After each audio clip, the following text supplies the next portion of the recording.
Hi, Irv Arndt with CFS Agronomy. It is Wednesday, August 26th, another hot day.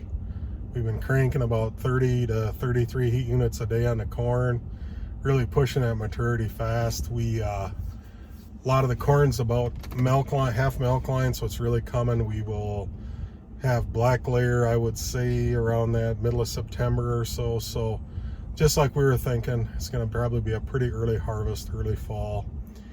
For the most part, corn looks pretty good unless we have some moisture stress, which we do have in some parts of our territory. The rains have been really spotty and just not widespread at all this year. I would say we'll have above average yields for the most part, so pretty encouraging there. The soybeans, still a lot of insects in some of them.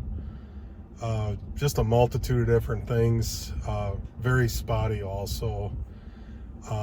Nothing like widespread. Everything's been super spotty this year. So on the beans, seeing some sudden death setting in, some brown stem rot.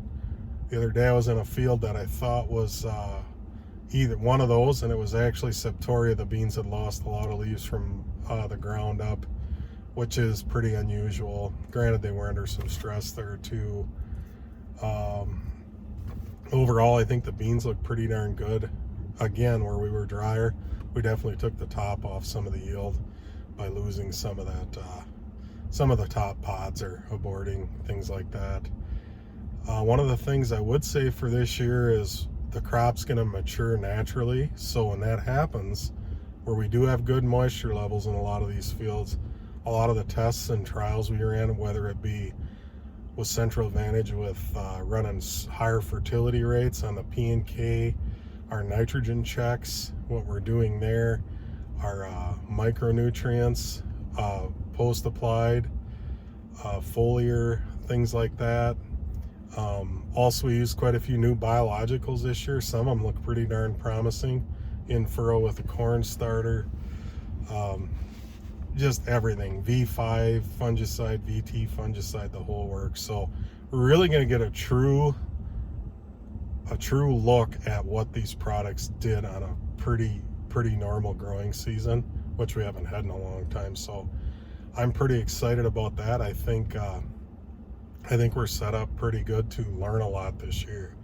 And as an agronomist, that's what I really like. We can learn, especially in this local area, drilling it down by hybrid, by soil type, by all of that. And with Central Advantage, I can do all that. And it's pretty powerful for me to go out and make recommendations off of that. It helps a lot.